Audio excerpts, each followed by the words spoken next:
असुर का प्राण ले लेगा ये। हाँ, महादेव का त्रिशूल।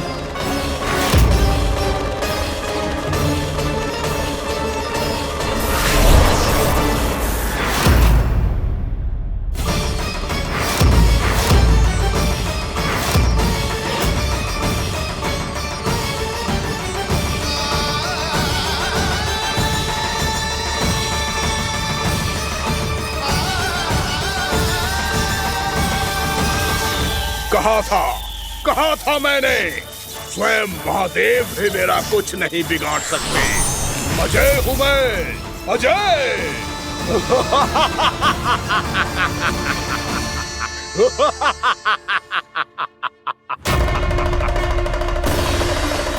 प्रभु, आपके त्रिशूल की महिमा तो अपरंपार है, तो फिर ये ठहर क्यों गया? आपने अपने त्रिशूल को वापस क्यों ले लिया महादेव? इस दुष्ट का संहार क्यों नहीं किया? क्योंकि इसकी मृत्यु मेरे हाथों नहीं, मेरे सखा नारायण के अवतार श्री कृष्ण के हाथों ही होगी, और यही विधि का विधान है। पर पिताजी, श्री कृष्ण तो इस असुर के उदर में फंसे हुए हैं, हम उन्हें मुक्त कैसे कराएंगे? ये उन्हें स्वयं ही मुक्त करेगा पुत्र। श्री कृष्ण अपने अपमान से क्रोधित नहीं होते, पर अपने भक्तों का अपमान वो क्षण भर भी सहन नहीं कर पाते। वकासुर यही भूल कर रहा है, हम सबका निरंतर अपमान करके वो उन्हें क्रोध दिला रहा है। वो ये नहीं जानता कि शीघ्र ही उन्हें अपने उदर में रख पाना उसके लिए असंभव हो जाएगा।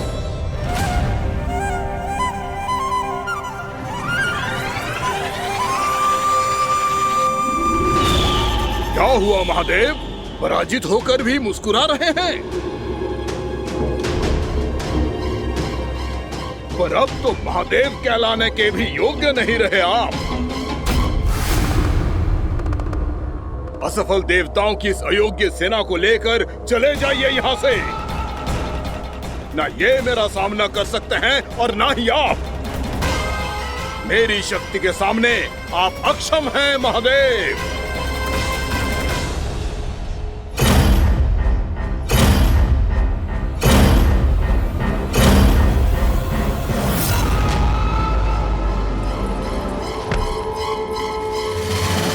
सुधा, जिस दुष्ट ने मेरे लल्ला को निगलो है ना, भीतर से जलेगो, छटपटाएगो, पीड़ा से कराएगो। जिस दुष्ट ने मेरे लल्ला को निगलो है ना, भीतर से जलेगो, छटपटाएगो, पीड़ा से कराएगो। ये क्या हो रहा है मुझे?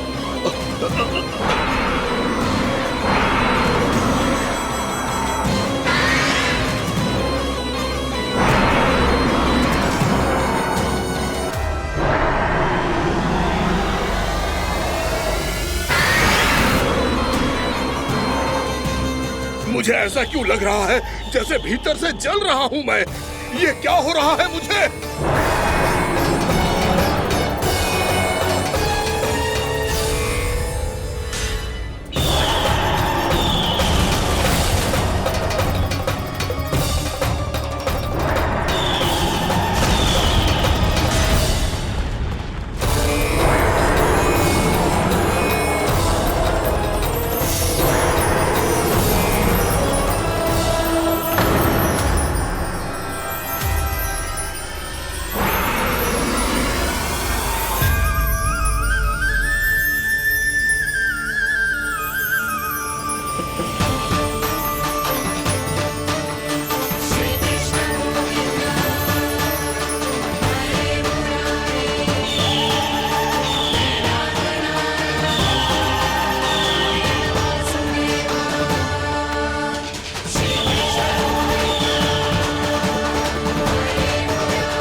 हे प्रभु, मैंने ऐसे कौन से कुकर्म किए थे कि मुझे ऐसी मृत्यु प्राप्त हुई? और ऐसे कौन से सुकर्म किए थे कि आपके हाथों से मुझे मोक्ष प्राप्त हुआ है प्रभु? सीमी स्मरण करो, हे जरीस की पुत्र वक्कासुर। स्मरण करो, कैसे अपने पिता की तरह अभिमान से भरे हुए थे तुम। स्मरण करो, कैसे हमें पराजित करने के लिए पूरी सृष्टि को संकट में डाल दिया था तुमने, और हमें विवश होकर पराजय स्वीकार करनी पड़ी थी। स्मरण करो, कैसे तुमने देवराज इंद्र का छत्र चुरा लिया था। पर यह सब भी पर्याप्त नहीं था वक्कासुर। तुम्हारे पापों का घड़ा तब भरा था जब तुमने देवी गंगा के जल में साधना करते हुए जजाली मुनि की तपस्या में व्यवधान डाला था।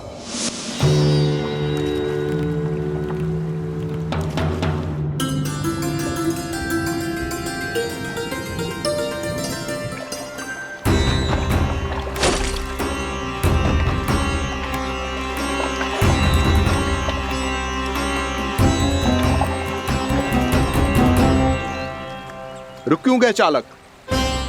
नौका को आगे की ओर ले चलो। आगे बढ़ना उचित नहीं होगा महाराज। यहाँ से कुछ ही दूरी पर जालजली मुनि तपस्या कर रहे हैं। तो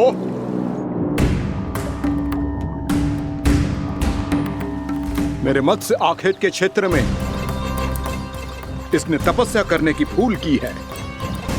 मेरे ही राज्य में मेरा कोई क्षेत्र मेरे लिए वर्जित हो, यह मुझे स्वीकार नहीं है। आपने पर्याप्त मत्स्य आखेट कर लिया है महाराज। यदि तुम इन मछलियों का आहार नहीं बनना चाहते हो, चुपचाप मेरी आज्ञा मानो। क्षमा, क्षमा महाराज।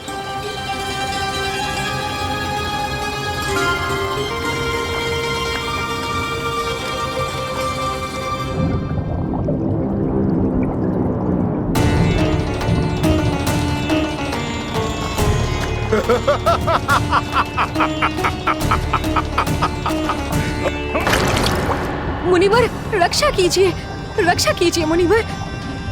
हमारे प्राण बचाइए मुनिवर, मुनिवर हमारे प्राण बचाइए।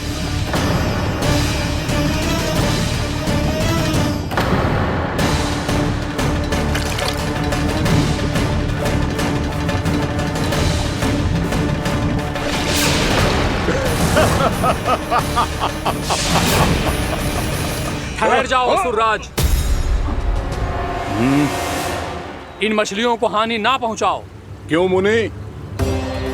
अब मछलियां पकड़ने के लिए मुझे तुमसे आज्ञा लेनी पड़ेगी। तुमने तपस्या करने से पहले किससे आज्ञा ली थी?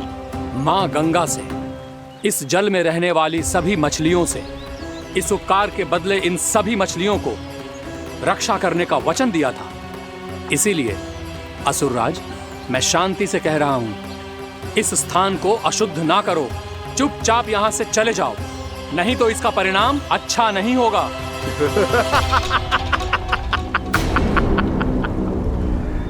तुम जिन देवताओं की तपस्या कर रहे हो ना मुनि, उन्होंने भी मेरा कुछ नहीं बिगाड़ पाया था, और तुम मुझे धमकी देने का दुस्साहस कर रहे हो।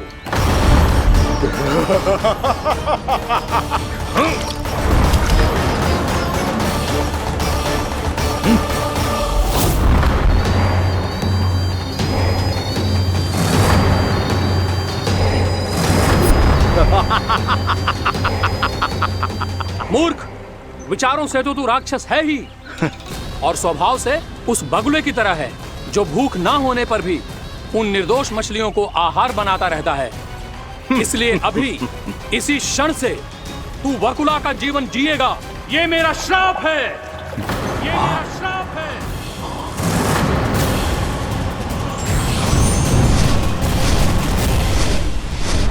श्राप पाने के बाद तुम्हें आभास हुआ कि तुमने कितना बड़ा अपराध किया था, और तब तुम जजाली मुनि से क्षमा याचना करने लगे।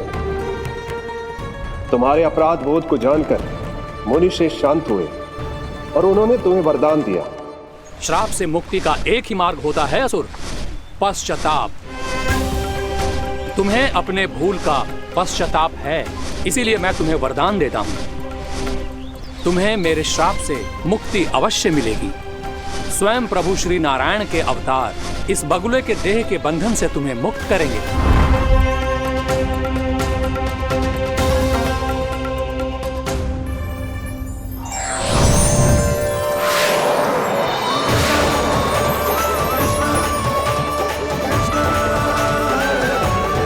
प्रणाम स्वीकार करें प्रभु।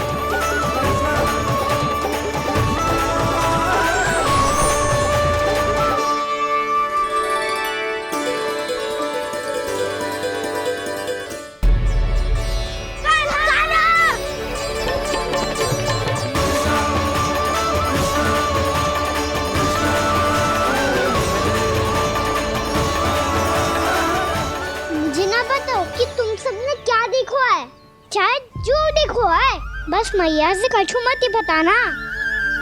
कान्हा!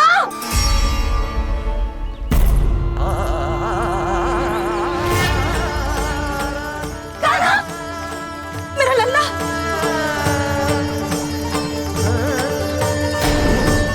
भानु बता रहा था तुझे कोई असुर पंछी निकल गया था।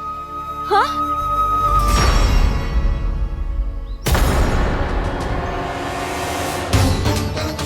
हे नारायण, ये क्या है?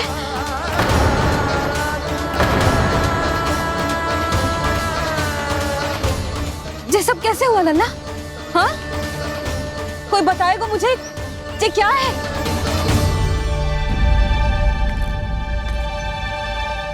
श्रीधामा, मधुमंगल, चिची को सब कुछ बता दो। ये असुर पक्षी मुझे निगलने वाला था रानी भाभी, तभी अंतिम क्षण में कान्हा ने आके मुझे बचा लियो। और ये असुर पक्षी ने कही कि यह है वृंदावन का राजकुमार, नंदराज का लल्ला। इसके होते कोई भी वृंदावन वासियों को हानि ना पहुंचा सकते। रानी भाभी, कान्हा ने अपने प्राणों की चिंता ना करी और इस क्रूर राक्षस से भिड़ गयो और इस राक्षस पक्षी ने इसे निगल लियो। इतना पर्याप्त है खोला काका, सब कुछ बताने की आवश्यकता नहीं है। ये सब देख के सारी बालक मंडली इतनी व्याकुल हो गई कि सबने अपने प्राण अर्पित कर दिए और इस असुर पक्षी से कहे कि हमें खा लो और हमारे सखा को छोड़ दो।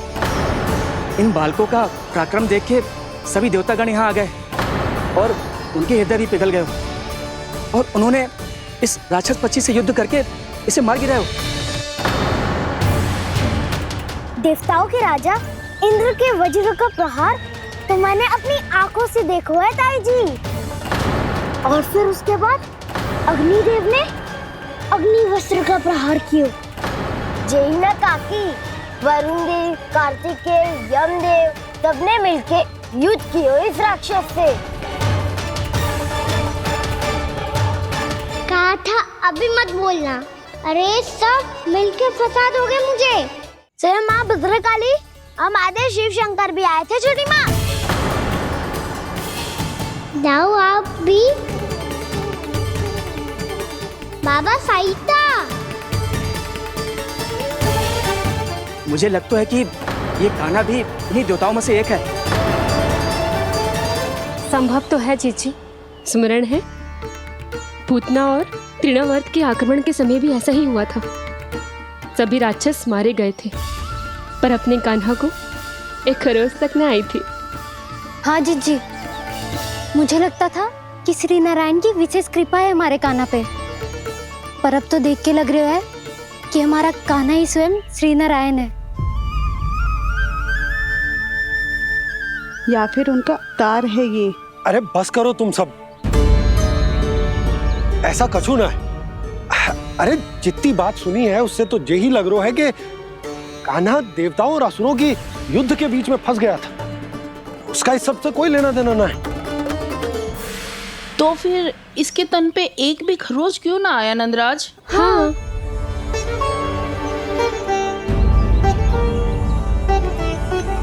है काकी, खरच तो है। दिखा लल्ला। भैया बात पीड़ा आ रही है, कुछ करो ना। चिकोपिया भी ना अति करती है। श्री नारायण का अवतार हो तो इतनी तनिक सी खरोच पे ऐसे रो तो क्या? बस बहुत होगा। अब तो तुम सबने सीमा ही पार कर दी है। कभी से श्री नारायण बुलाते हो, कभी श्री नारायण का अवतार। तनिक कछु हो ना जाता है कि तुम सब कहानियां बुनने लगती हो। जे बस साधारण सा बालक है, मेरा लल्ला है जे, इसे भगवान मती बनाओ।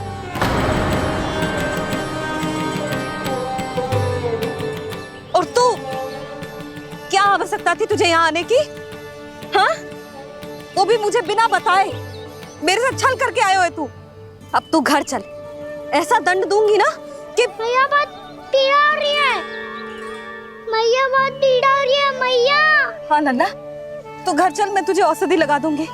हल्दी का लेप लगाऊंगी ना, झट से ठीक हो जाएगा। चल चल।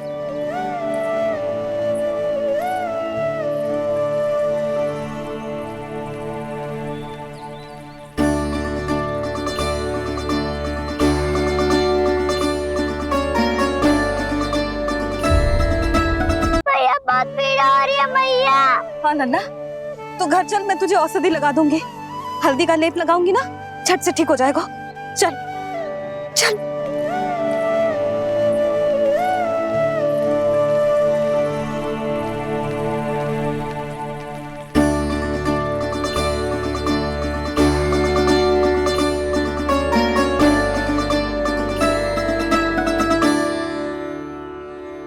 बस लल्ला बस, रो मत। चल चल चल, आजा। अभी औषधि लगाऊंगी ना, तेरी सारी पीड़ा लुप्त हो जाएगी। आजा आजा, बैठ जा लल्ला। अभी आई मैं। हाँ,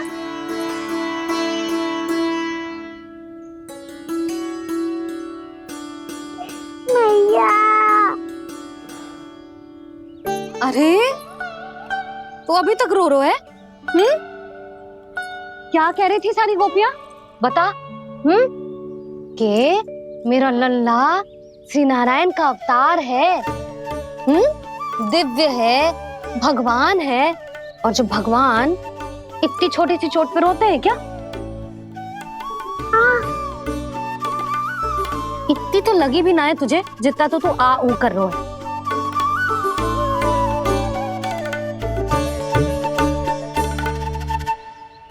आओ ना, करूंगो। आप ऐसा दुलार थोड़ी करोगी। ओहो, वृंदावन का गौपालक जे इतनी छोटी सी चोट पे रोता है ना? गोप बालकों का मुखिया इतनी छोटी सी चोट पे रोता है? मेरा लल्ला तो सबसे शक्तिशाली है। जे इतनी छोटी सी चोट तो क्या, बड़े बड़े राक्षसों से भी ना घबराता है। हाँ, एक बार में सबको समाप्त कर देता है कि ना? हाँ मैया, यदि कोई राक्षस वृंदावन की ओर टेढ़ी दृष्टि करके आएगा, तो सबसे पहले कान्हा को सुरक्षा में खड़ा पाएगा। फिर चाहे जो बाल बन के आए या बगुला बन के।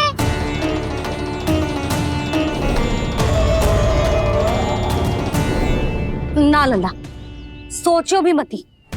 वृंदावन की सुरक्षा करना तेरा दायित्व ना है। तुझे और कोई संकट का सामना करने की आवश्यकता ना है। अभी तो मेरी पीड़िता का हरण कर रही थी, अचानक से क्या हो गया मैया को? कोई आवश्यकता ना है तुझे ऐसे संकटों का सामना करने की। आने दे आज तेरे बाबा को, सीधा सीधा बोल दूंगी। बहुत हो गए उनके तर्क वितर्क। मेरा फूल सा लल्ला वन में अकेले गौचारण के लिए ना जाएगो। आज बगुले ने निकल लियो, कल कछु और हो जाए तो? नारायण ना करे, कहीं कछु ऊंच नीच तुझे कछु हो जाए तो? मैं तो जीते जी मर जाऊंगी।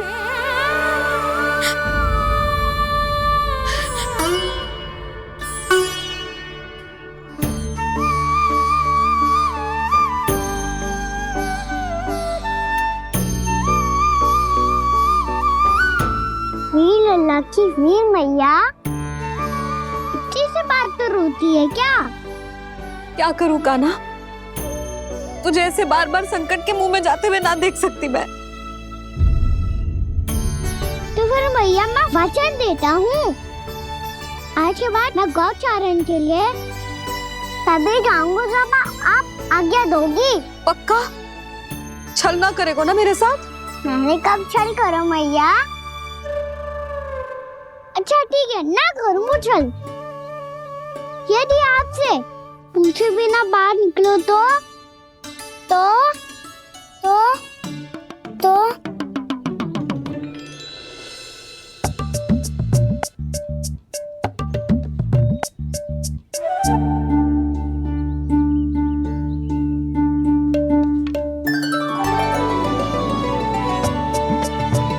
ये रही आपकी छड़ी और ये रही मेरी पीठ।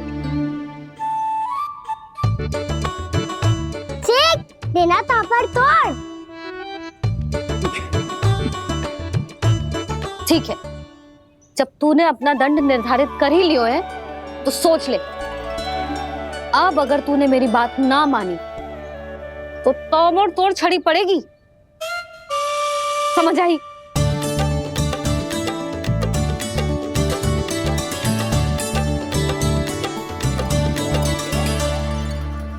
अच्छा ही है कि कान्हा कुछ दिन घर ही रहे। आज वन में जो हुआ है अवश्य कंस ने ही करवाए हुए वो सब।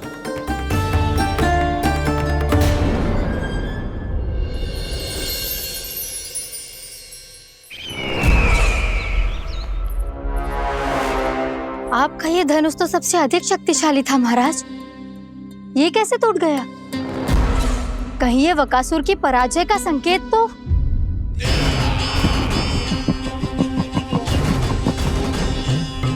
प्राप्ति, लगता है तुम्हें शुभ समाचार मिला नहीं। उस बकासुर ने उस विष्णु अवतार को जीवित ही निगल लिया है। अरे अब तक तो उस नन्हे से बालक को पचा भी चुका होगा वो। उसके तन में रक्त बनकर वो विष्णु अवतार और उसकी शक्तियां दौड़ रही होंगी। क्षमा कीजिए महाराज।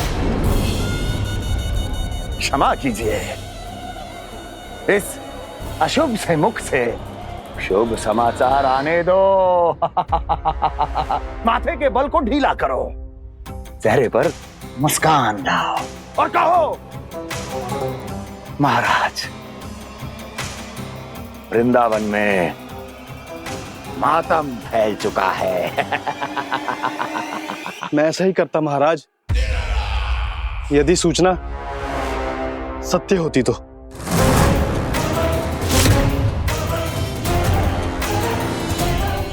कहना क्या चाहते हो? एक क्षण में सूचना उगलो, अन्यथा मेरा योद्धा बकासुर विष्णु अवतार की तरह तुम्हें भी जीवित निकल जाएगा।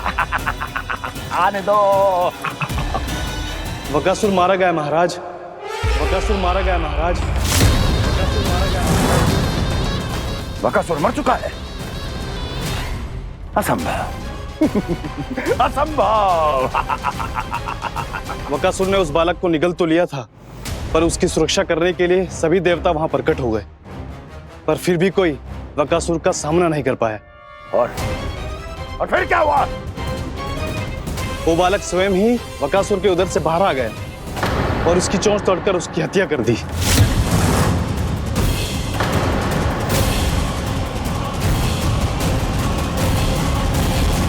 वन में बकासुर की चोंच टूट गई और यहाँ आपका ये धनुष।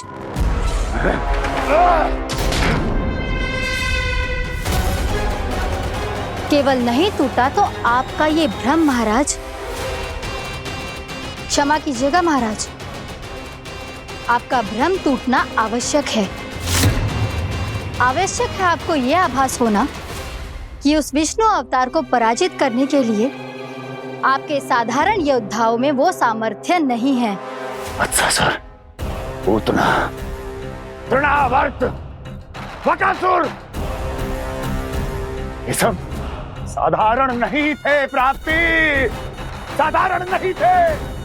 फिर तो ये और भी अधिक चिंता का विषय है महाराज, क्योंकि इसका अर्थ तो यही हुआ कि वो विष्णु अवतार कुछ अधिक ही असाधारण है और उसका सामना करने के लिए और उसे मिट्टी में मिलाने के लिए आपको एक ऐसे अस्त्र की आवश्यकता है जो उसके सामने ना झुके और ना ही टूटे।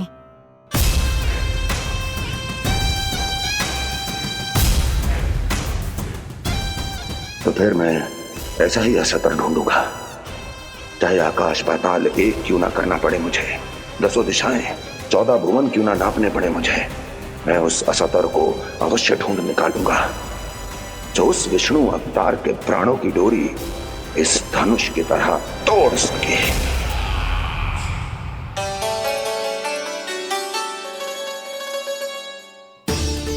थैंक्स पापा, मैंने मैया को वचन दिया है कि जब तक नहीं चाहेंगी मैं वन नहीं जाऊंगा, इसलिए आप मुझे मारने के लिए कोई शक्तिशाली असुर ढूंढने में व्यस्त रहो।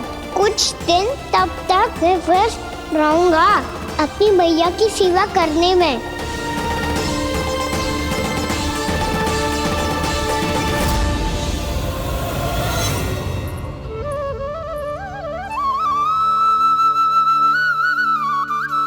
लो मैया, तुलसी जी को चढ़ाने के लिए जल।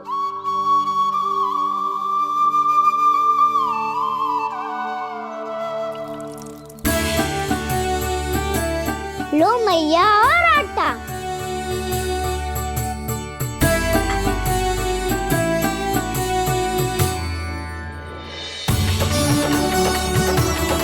लो मैया, बेलन।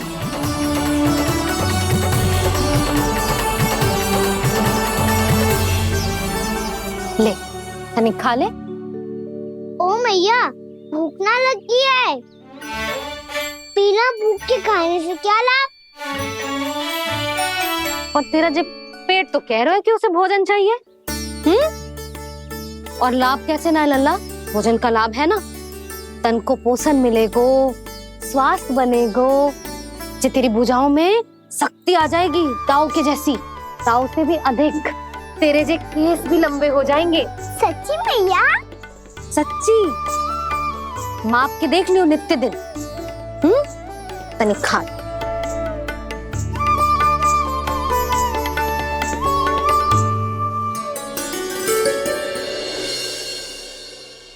मान के मैया का कहना, छक के भोजन खाते हैं,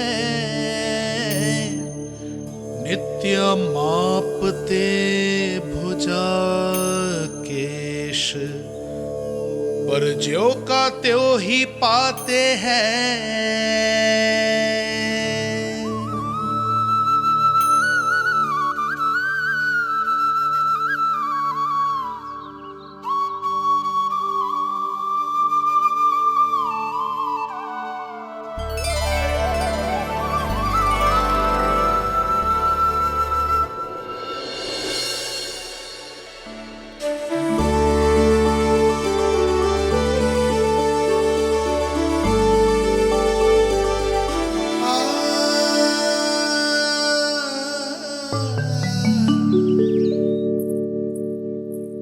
ले लल्ला, फल खा ले। ना, मुझे ना खाने फल वल। क्यों? लंबे केस और शक्तिशाली भुजाएं ना चाहिए? व्यर्थ है ये सब। पिछले 10 दिनों से देख रहा हूँ, ना केस लंबे हुए हैं, ना भुजाएं शक्तिशाली बनी है। 10 दिन में का चुनाव होने वाला, 10 सप्ताह ऐसे खाएगो ना, तब जाके कछु बदलाव दिखेगो। समझ आई? चल अब खा ले। वैसे भी मुझे बहुत सारी तैयारियां करनी है आज। इसीलिए भैया, एकादशी के व्रत के लिए लल्ला। सुनो जी, सारी सामग्री आ गई? हाँ, तुमने जो कही थी सब ले आए हूँ।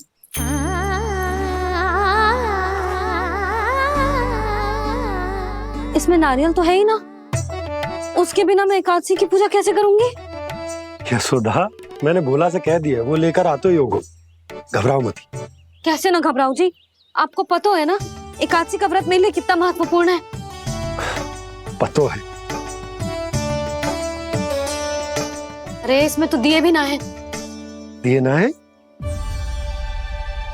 अब मैं अभी लेकर आता हूँ। आप रहने दो, मैं ही लेके आती हूँ। भक्त भोला राम के यहाँ से है। भक्त भोला राम?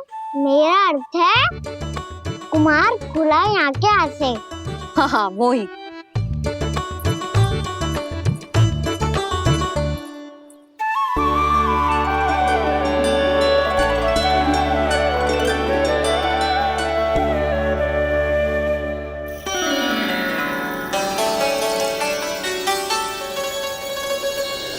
श्री हरि, श्री हरि, मेरे श्री हरि।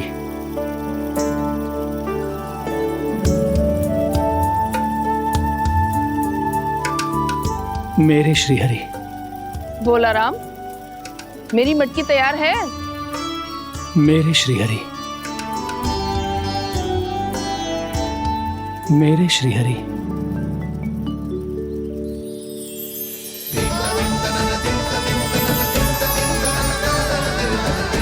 भोला राम,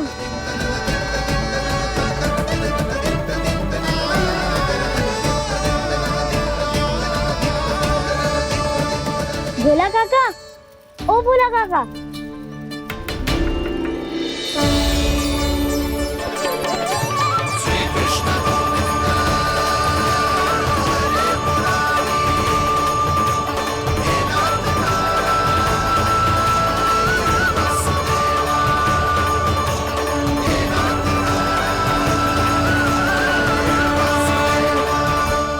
अरे श्री हरि प्रसन्न हो गए। मेरे श्री हरि आ गए, मेरे भगवान आ गए। मेरे श्री हरि आ गए, मेरे भगवान आ गए। मेरे श्री हरि आ गए, मेरे भगवान आ गए। मेरे श्री हरि आ गए, मेरे भगवान आ गए। मेरे भगवान आ गए, मेरे घर मेरे भगवान आ गए।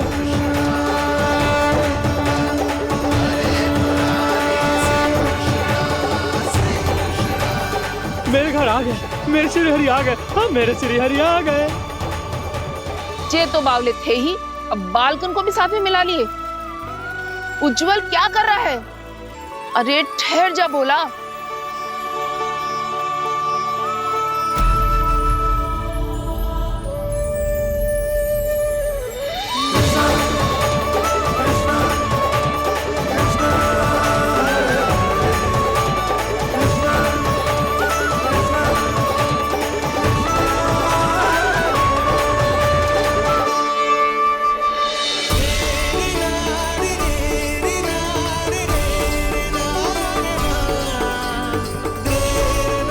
प्रेम से बुलाओ, आएंगे हरि भी।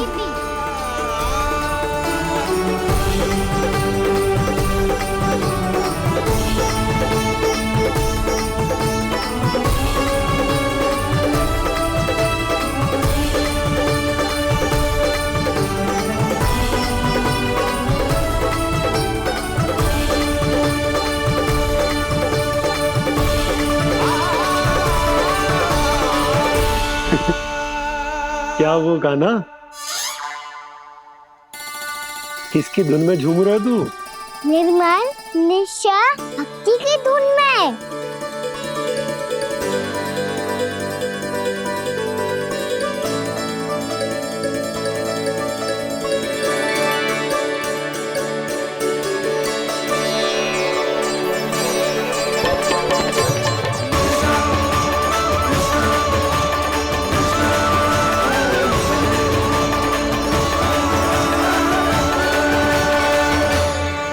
अरे क्या हो गया इन्हें?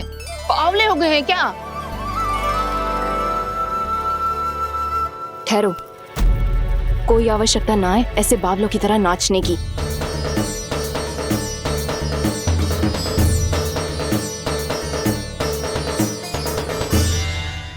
जे बावले ना है मौसी, भक्ति में रम गए। बस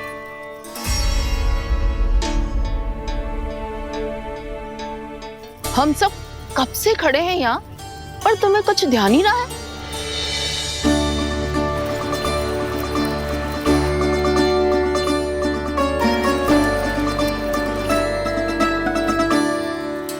नाच गाने में ऐसे मगन हुए कि हमें देखा भी ना।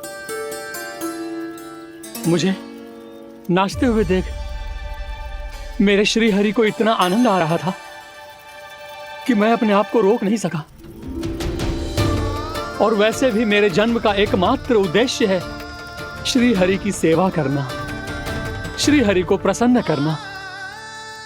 तुम बावले हो भोलाराम या हमें बावला बना रहे हो? श्री हरि और तुम्हें देख रहे हैं? हाँ, अभी वो यहीं थे, देख रहे थे। भोला काका, आपने भी ना अति कर दी अब। हमें भी बताओ तनी, कहाँ थे श्री हरि?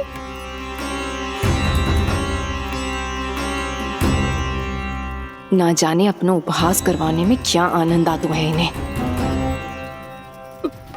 देखो, अब तुम सच मानो या झूठ, लेकिन हमरे श्री हरि यहीं थे, इसी चाक पर अभी। हाँ, लो सुन लो इस मूर्ख की बात। श्री हरि को और कोई स्थान ना मिलो जो इसके मिट्टी के चाक पे आकर बैठेंगे। श्री हरि को और कोई स्थान ना मिलो जो इसके मिट्टी के चाक पे आकर बैठेंगे। श्री हरि को और कोई स्थान ना मिलो जो इसके मिट्टी के चाक पे आकर बैठेंगे। जैसी मैया भैंसो ही लल्ला, दोनों का कुछ पता ही ना चलतो, कब किस बात पर प्रसन्न हो जाए और किस बात पर रुष्ट। अरे मैं भला असत्य क्यों बोलूंगा? अभी अभी यही थे श्री हरि। हाँ,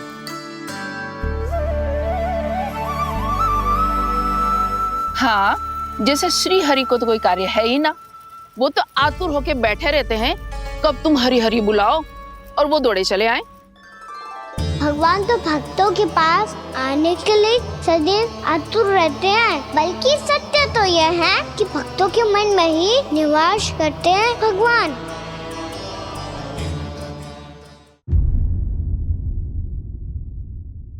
अरे मैं भला असत्य क्यों बोलूंगा? अभी अभी यही थे श्री हरि। हाँ,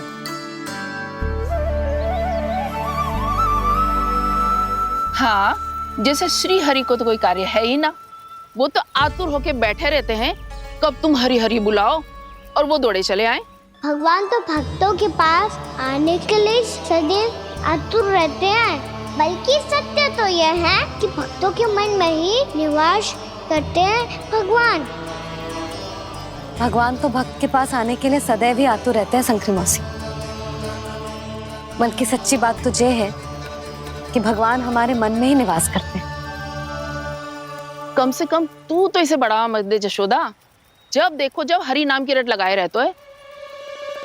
हरि बोलते बोलते ऐसो बावलो होता है कि सारा कार्य भूल जाता है। 2 दिन से अपनी मटकी के लिए चक्कर काट रही हूँ।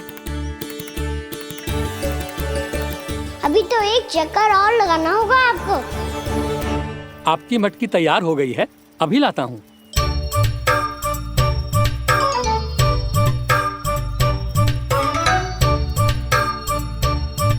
लो जी मटकी।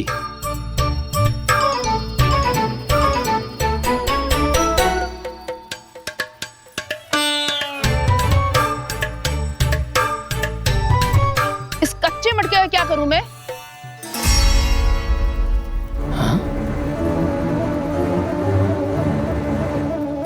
पर इसे तो मैंने भट्टी में पकाया था। अब तू ही देख ले कितना ध्यान रहता है इस कार्य पे। और कह तो है कि श्री हरि आते हैं इससे मिलने। हाँ, आते हैं और आगे भी आएंगे हमारे श्री हरि हमसे मिलने। और आके मोक्ष देंगे, है ना? मांगूंगा तो मोक्ष भी दे देंगे, मांगूंगा तो मोक्ष भी दे देंगे, मांगूंगा तो मोक्ष भी दे देंगे। अभी तो ये बता कि तू मुझे मेरी मटकी कब देगो?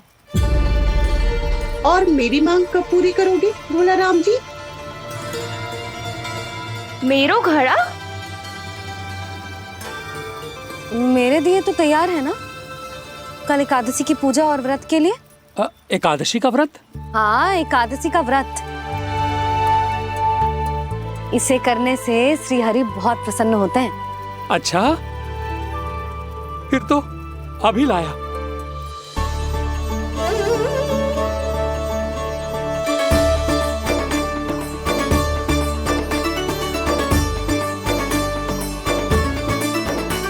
लो जी आपके दिए।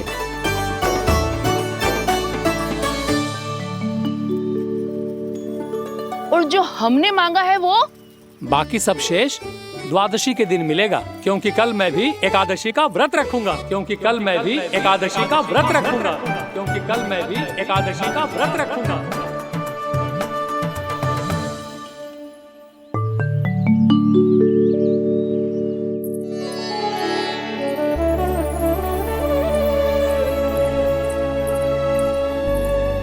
जानकी, फूलों का प्रबंध हुआ कि ना?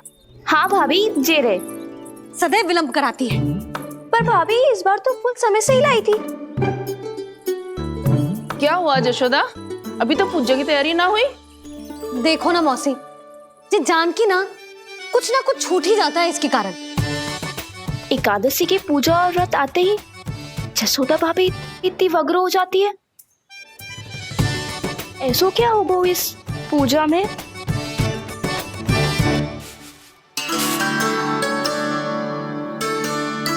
ये थाली में रोली चंदन रखने से, दिया जलाने से के होगो? आपको पता भी है एकादशी का व्रत क्यों रखते हैं? क्या महत्व है इसका? लो, जे तो मैं जसोमती रानी से पूछना भूल ही गया। पर हाँ भगवान, मेरे लिए इतना ही पर्याप्त है कि इस व्रत को रखने से मेरे श्रीहरि हमसे प्रसन्न हो जाएंगे।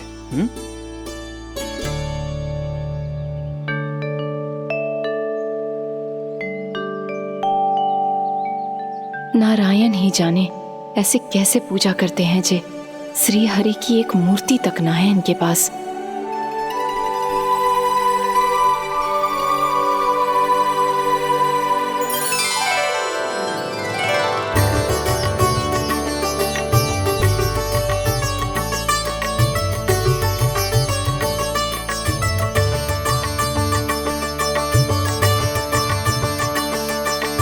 प्रभु, न तो मेरे पास मूर्ति है और ना तो इस व्रत के विधि विधान के बारे में मुझे जानकारी है, और ना ही मुझे इसके महत्व के बारे में जानकारी है, पर फिर भी मैं करना चाहता हूं।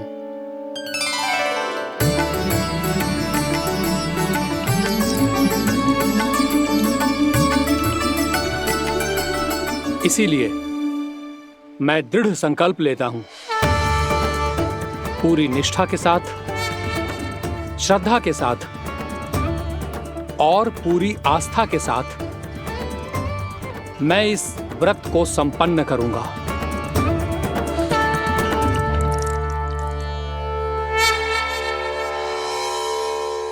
हम संकल्प लेते हैं कि एकादशी के व्रत को पूरी निष्ठा के साथ संपन्न करेंगे।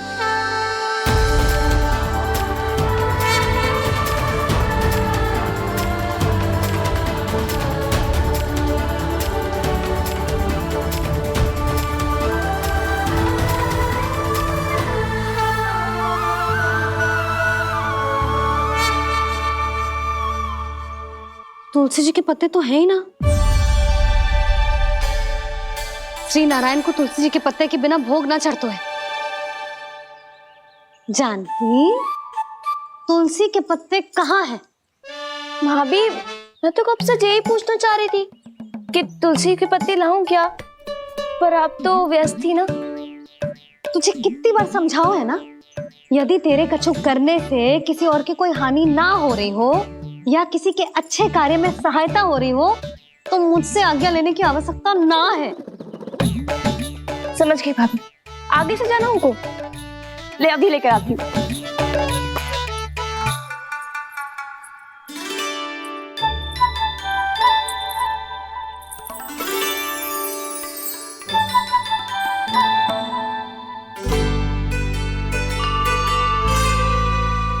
ताऊ, आपने पहले ये व्रत करो है?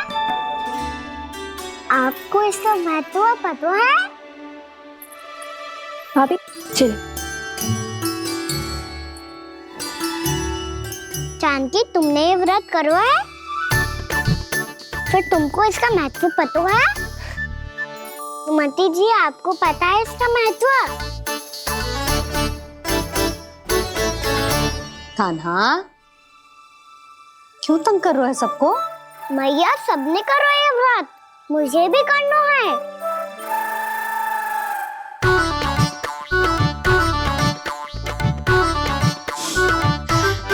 ये व्रत केवल बड़ों के लिए होती है लल्ला, जब आप ये व्रत कर सकती हो, बाबा कर सकते हैं, ये सारी गोपियां कर सकते हैं, वो भी कर सकते हैं, तो मैं क्यों ना कर सकता? क्योंकि तू कल तक भूखा ना रह पाएगो लल्ला।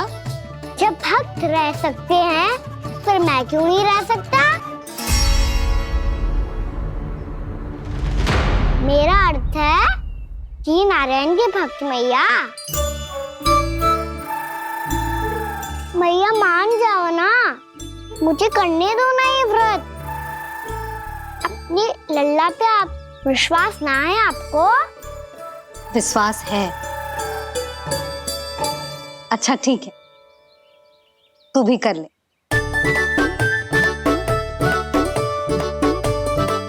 पर मैया व्रत की कथा तो सुनाओ, मैं तो अबध हूँ ना। मुझे कैसा पता चलेगा कि ये व्रत करते क्यों हैं?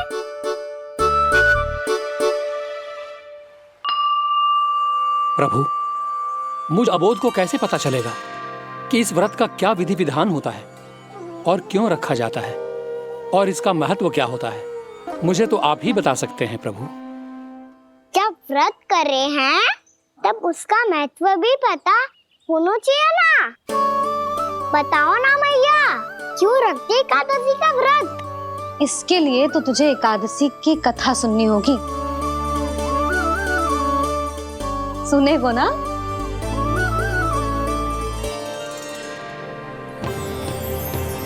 वसुदेव सुतं देवं कंस चाणूरमर्दनम् श्रीहरि, यशोदा परमानंदम् कृष्णं वन्दे जगद्गुरुम्। वाह प्रभु, अपने भक्तों को एकादशी व्रत का महत्व समझाने का अच्छा उपाय खोज निकाला है आपने।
अब सब जन एकादशी के व्रत की कथा ध्यान से सुनना, तभी जे व्रत पूरा माना जाएगा।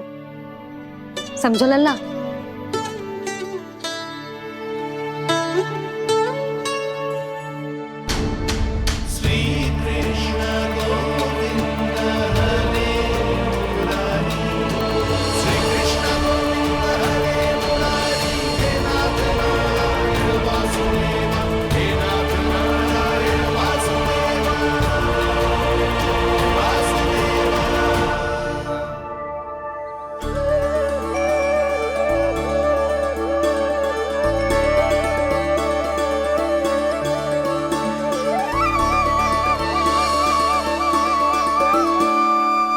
सतयुग में चंद्रावती नाम के नगर में मूरा नाम का एक असुर राज्य करता था।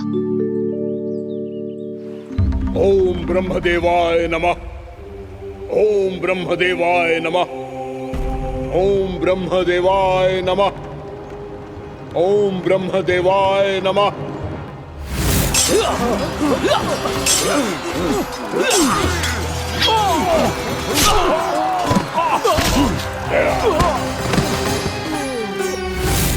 ओम ब्रह्मदेवाय नमः। ओम ब्रह्मदेवाय नमः।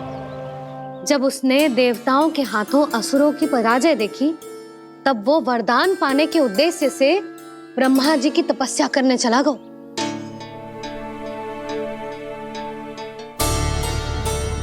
शीघ्र ही मूरा की तपस्या सफल हो गई और ब्रह्मदेव जी उससे प्रसन्न हो गए। ओम ब्रह्मदेवाय नमः। ओम ब्रह्मदेवाय नमः। ओम ब्रह्मदेवाय नमः। ओम ब्रह्मदेवाय नमः। ओम ब्रह्मदेवाय नमः।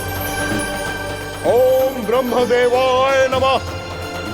ओम ब्रह्मदेवाय नमः। ओम ब्रह्मदेवाय नमः। ओम ब्रह्मदेवाय नमः। मूरा, प्रणाम ब्रह्मदेव। तुम्हारी तपस्या सफल हुई। बोलो, तुम्हें क्या वर चाहिए? सृष्टि के रचयिता ब्रह्मदेव, कृपया मुझे ऐसा वरदान दीजिए जिसकी सहायता से मैं त्रिलोकी विजयी बन जाऊं और कोई देवता मुझे पराजित ना कर सके। यहाँ तक कि देवताओं के रक्षक, सृष्टि के संचालक भगवान श्री विष्णु के लिए भी मैं अपराजय रहूं। तथास्तु, तथास्तु, तथास्तु। प्रणाम ब्रह्मदेव।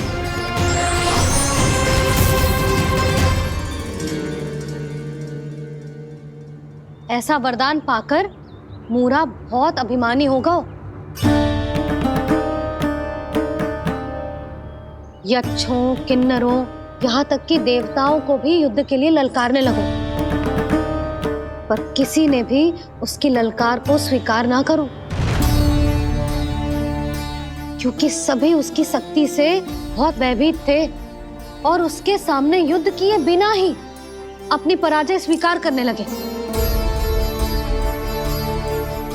और फिर दंभ में आके उसने स्वर्ग लोक पर भी आक्रमण कर दिया और देवराज इंद्र तक को चुनौती दे डाली।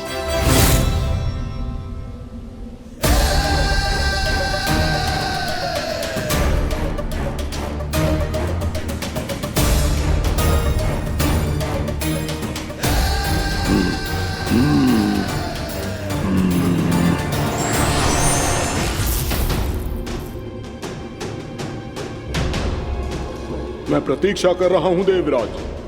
क्या उत्तर है तुम्हारा?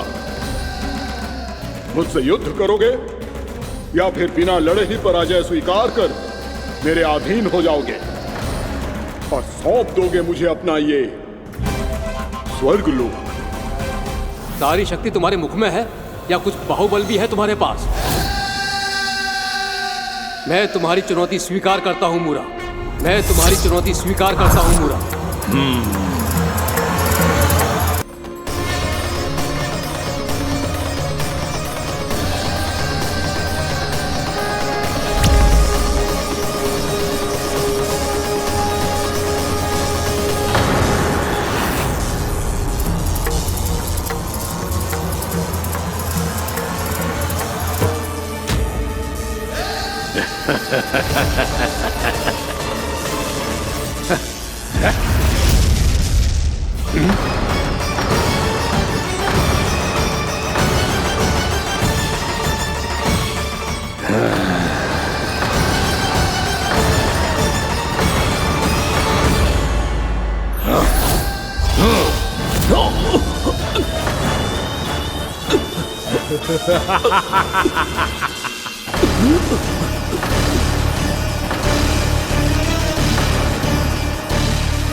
खैरिए देवगण, असुर राज मूरा को ब्रह्मदेव का आशीर्वाद प्राप्त है।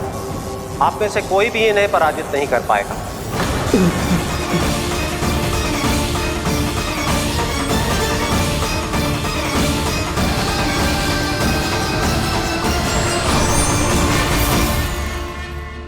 एक अवसर और देता हूं देवराज। युद्ध या अधीनता, क्या उत्तर है तुम्हारा देवराज?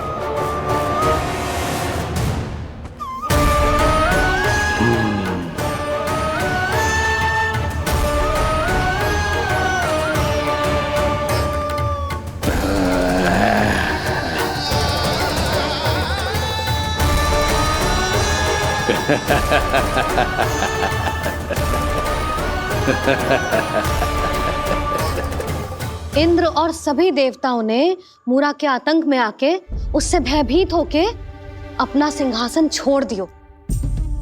अब मूरा स्वर्ग का अधिपति बन गयो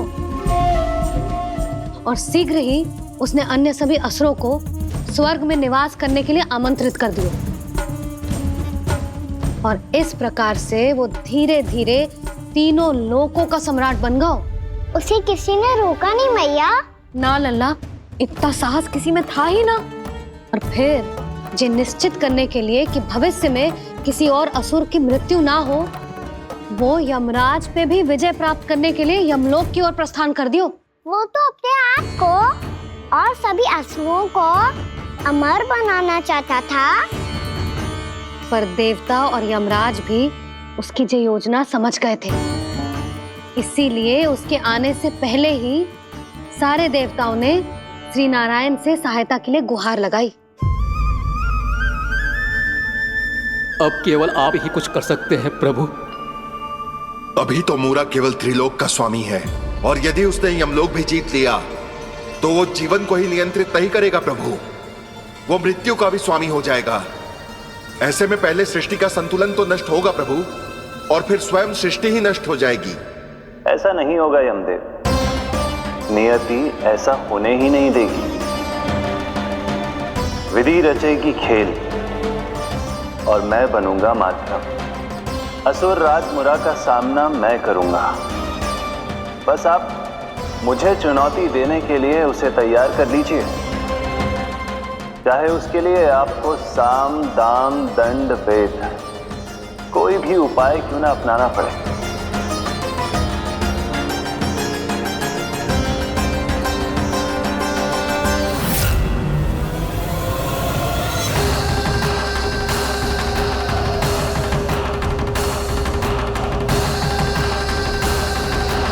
आप तो मेरी प्रतीक्षा में पहले से ही खड़े हैं यमदेव।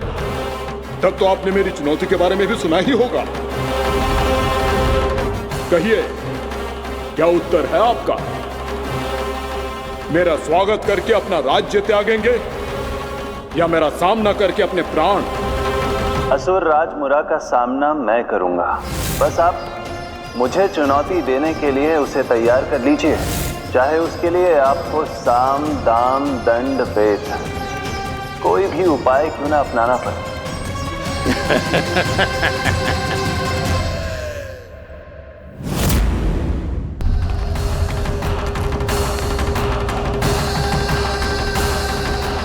आप तो मेरी प्रतीक्षा में पहले से ही खड़े हैं यमदेव। तब तो आपने मेरी चुनौती के बारे में भी सुना ही होगा। कहिए, क्या उत्तर है आपका? मेरा स्वागत करके अपना राज्य त्यागेंगे या मेरा सामना करके अपने प्राण? हे असुर श्रेष्ठ, मैं आपकी अधीनता स्वीकार करने के लिए तैयार हूं। बस एक विनती है मेरी। शर्त को विनती का नाम देकर पहलाना चाहते हो मुझे यमराज? असुर राज मूरा के सामने शर्त रख पाओ, इतना सामर्थ्य नहीं है तुम में।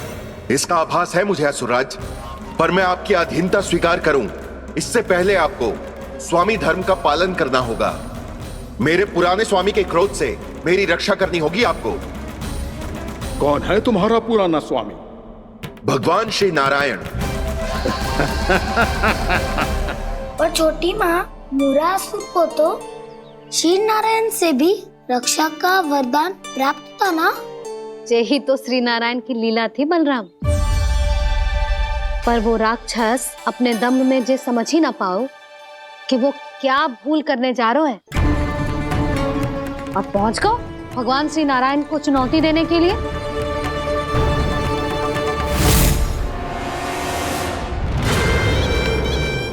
वही ठहर जाओ असुर राज मुरा।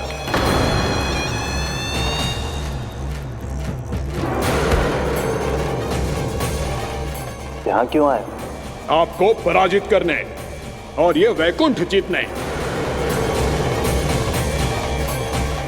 ताकि मैं यमलोक का स्वामी बन सकूं। फिर आओ, युद्ध भूमि में मेरा सामना करो।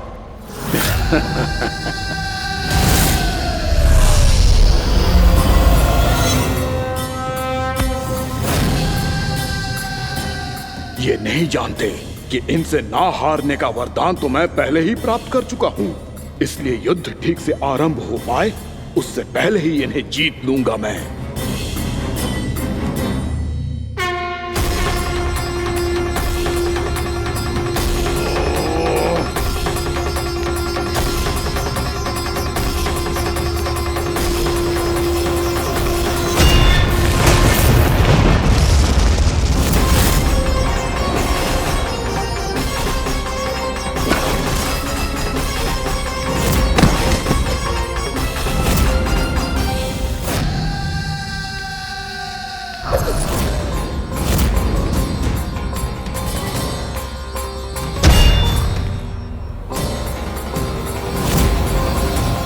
और इस प्रकार जे युद्ध वर्षों वर्षों तक चलता रहो।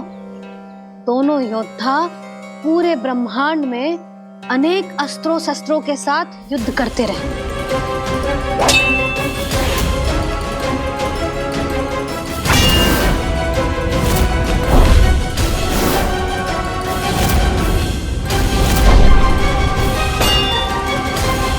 फिर क्या हुआ मैया?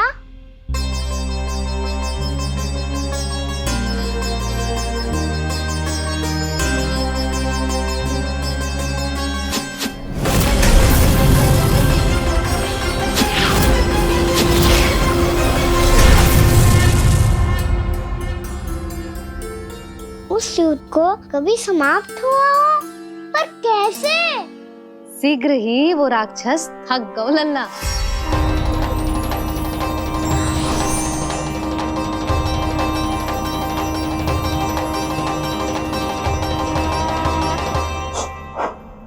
खड़े खड़े देख क्या रहे हैं नारायण? आक्रमण कीजिए, वध कर दीजिए मेरा।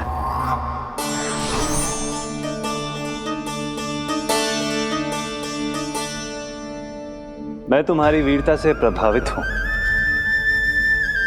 इसीलिए इतनी थकान की स्थिति में मैं तुम जैसे वीर पर आक्रमण नहीं करूंगा।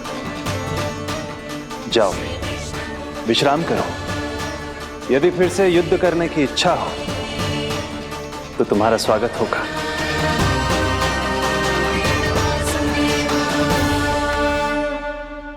जे कह के श्री नारायण बद्री का आश्रम चले गए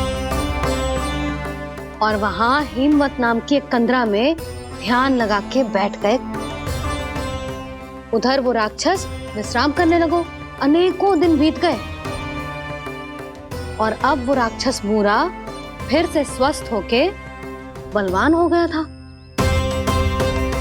उसने अपनी सारी शक्ति फिर से प्राप्त कर ली थी। श्री नारायण ने उस पर दया करी थी, पर वो फिर से श्री नारायण को छलने को तैयार होगा।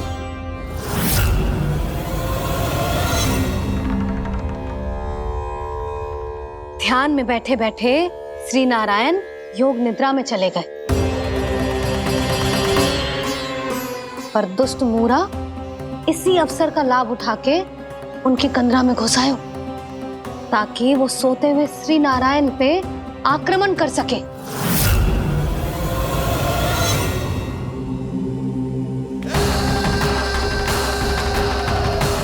आज इस लंबे युद्ध को जीतकर अपने इस अंतिम शत्रु का भी अंत कर दूंगा मैं।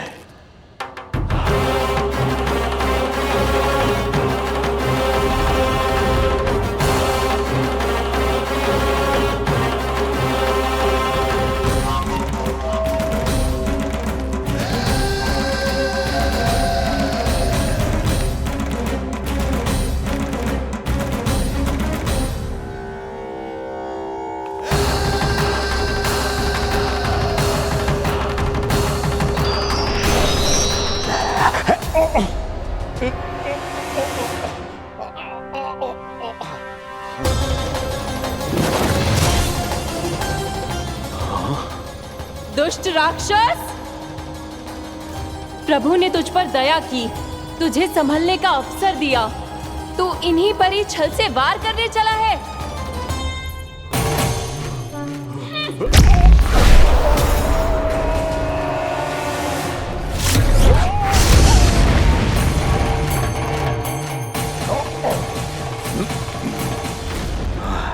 मैं अजय हूँ, मुझे कोई पराजित नहीं कर सकता। ब्रह्मा का वरदान है मुझे। तूने नारायण से अपराजय होने का वरदान मांगा था मूर्ख, उनकी शक्ति से नहीं। ध्यान से देख, मैं तेरी मृत्यु हूँ, मृत्यु।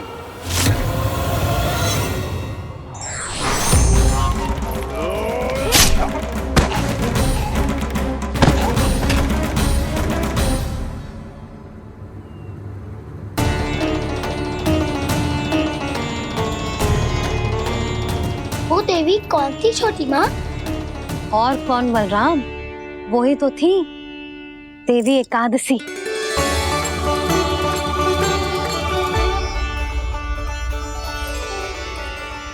मुझे क्षमा कीजिए प्रभु, आपकी आज्ञा के बिना ही युद्ध करके आपके शत्रु को मृत्यु के घाट उतार दिया। क्षमा नहीं, आपकी तो प्रशंसा होनी चाहिए देवी। असुर राज को मारकर आपने सभी देवताओं को मुक्त करवाया है। इस पापी के अहंकार से तीनों लोकों की रक्षा की है आपने। आप एकादशी की तिथि पर मेरी एकादश इंद्रियों से उत्पन्न हुई हैं। इसीलिए मेरे सभी भक्त आपको उत्पन्न एकादशी के नाम से जानेंगे। सभी तिथियों में आपका स्थान सर्वश्रेष्ठ होगा।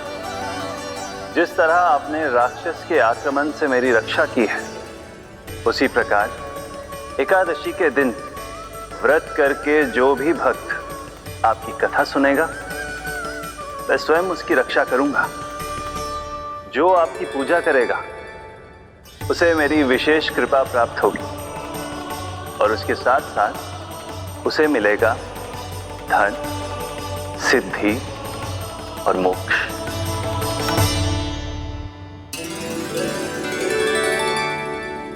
इसीलिए आज के दिन व्रत रखने का बहुत अधिक महत्व होता है।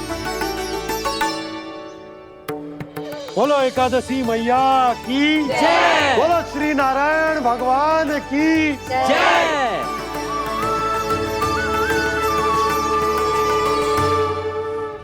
प्रभु की कृपा से एकादशी का महत्व भी पता चल गया और मेरा व्रत भी सफल हो गया।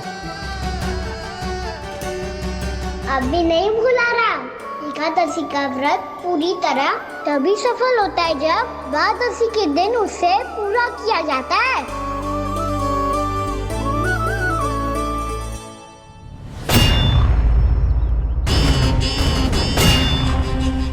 आवश्यक है आपको यह आभास होना कि उस विष्णु अवतार को पराजित करने के लिए आपके साधारण योद्धाओं में वो सामर्थ्य नहीं है।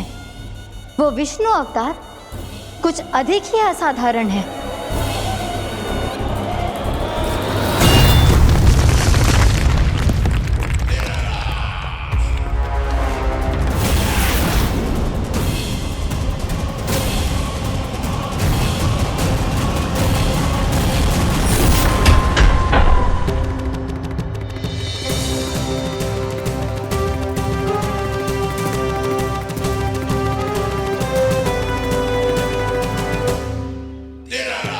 अब मैं दिखाऊंगा उस विष्णु अवतार को असाधारण शत्रु क्या होता है।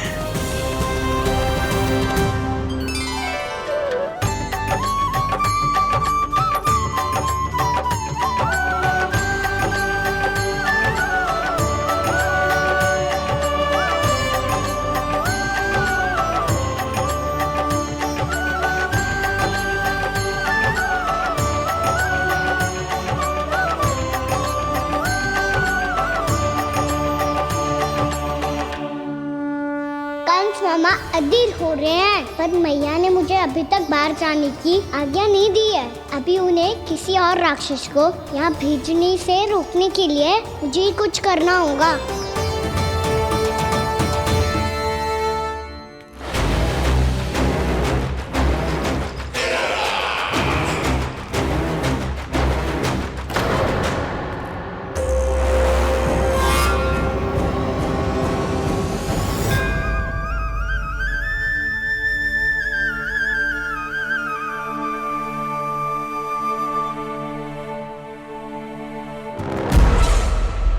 कौन हो तुम?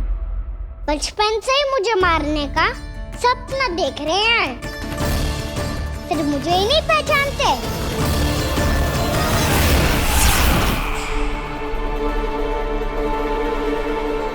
बचपन से विष्णु अवतार। कोई कान्हा बुलाता है तो कोई मुरलीधर पुकारता है, कोई माखन चोर कहता है, कोई कहता है चिच्चोर। पर विष्णु अवतार इस नाम से तो बस आप ही मुझे बुलाते हो मामा जी। इतना साहस, ये तो यहाँ आ गया।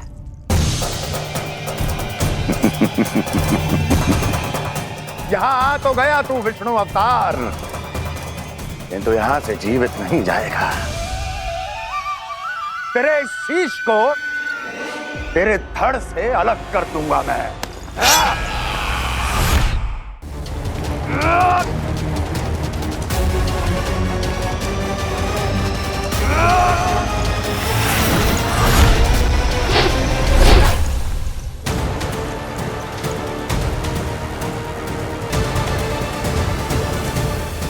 कहाँ देख रहे हो मामा जी? मैं तैयार हूँ।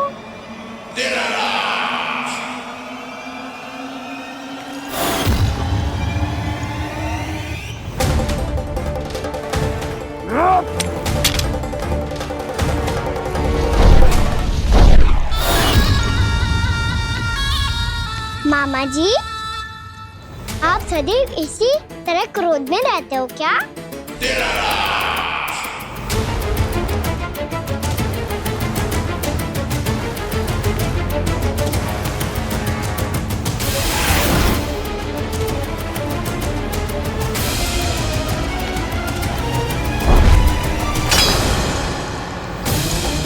छोड़, छोड़ मेरी तलवार को। छोड़ो तो तब जब पकड़ा हूँ।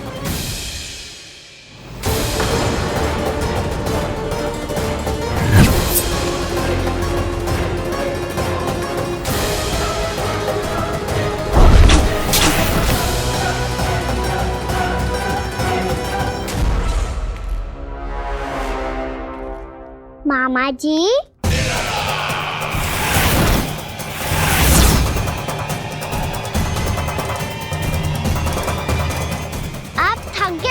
थोड़ा विश्राम कर लो।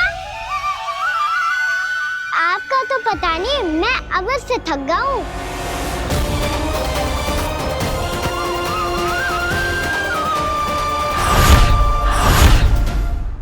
मेरे सिंहासन पर बैठने का तो साहस।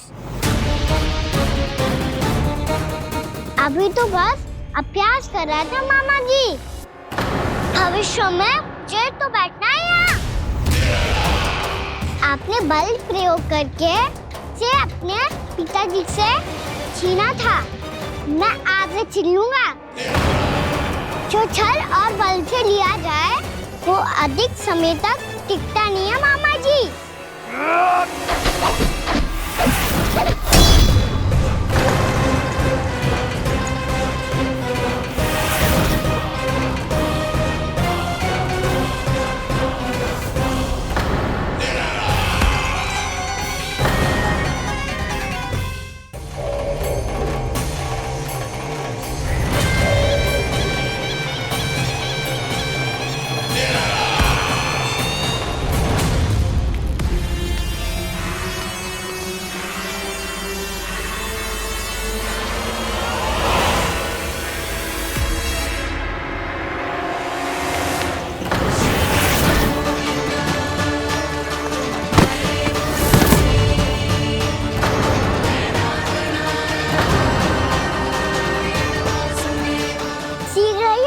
सिंहासन छोड़ना होगा।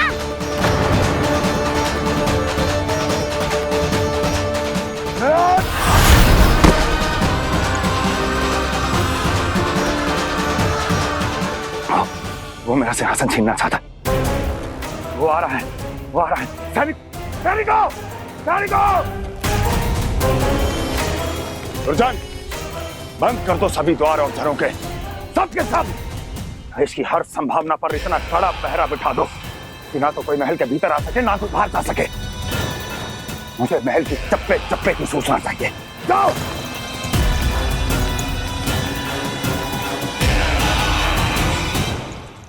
सिंहासन।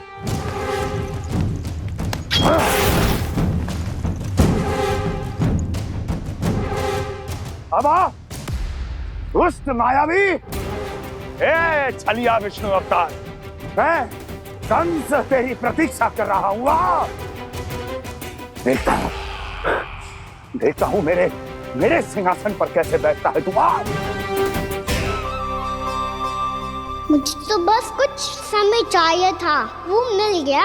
अब करते रहिए आप प्रतीक्षा।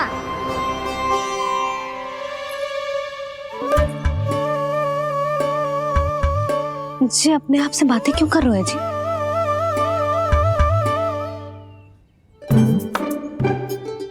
आप मुस्कुरा क्यों रहे हो? ना कछु ना। बताओ क्यों मुस्कुरा रहे हो? तुम ही पर गए हैं जी। जब तुम व्रत करती हो तो तुम भी ऐसा ही करती हो। इसी प्रकार भूख अधिक लगने पर अपना ध्यान भटकाने के लिए स्वयं से ही बड़बड़ाती रहती। होगा। आपको तो बस मेरा उपहास उड़ाने के लिए बहाना चाहिए।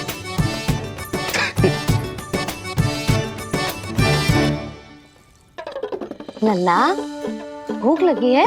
ना मैया, व्रत करे तो भूख कैसे लगेगी?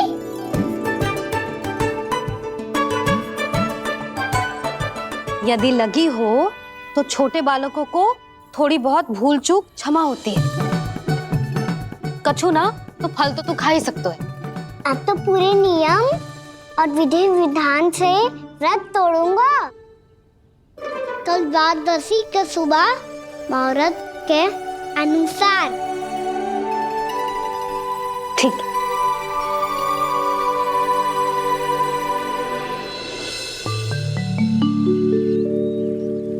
लल्ला, एकादशी समाप्त हो गई है, द्वादशी लग गई है। अब तू व्रत तोड़ सकते है। भोजन कर ले। ले।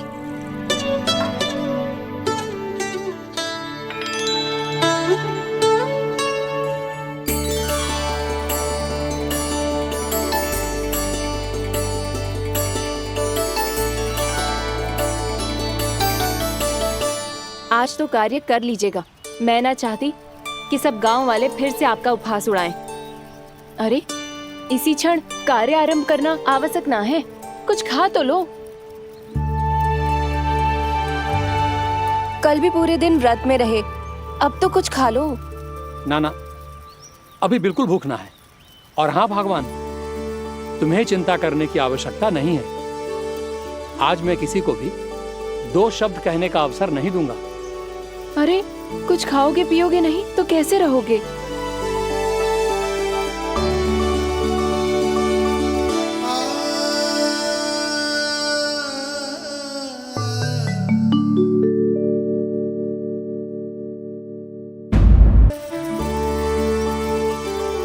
अरे, इसी क्षण कार्य आरंभ करना आवश्यक ना है। कुछ खा तो लो। ना, अभी बिल्कुल भूख ना है। और हाँ भगवान, तुम्हें चिंता करने की आवश्यकता नहीं है। आज मैं किसी को भी 2 शब्द कहने का अवसर नहीं दूंगा।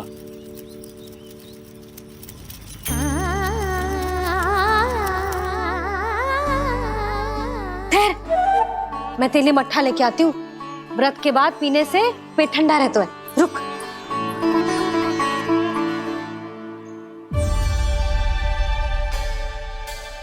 भक्तों ने अभी तक व्रत नहीं तोड़ा है, मैं कैसे तोड़ लूं? भूख कहाँ से होगी? श्री हरि नाम से पेट तो भर लेते हो। श्री हरि श्री हरि श्री हरि।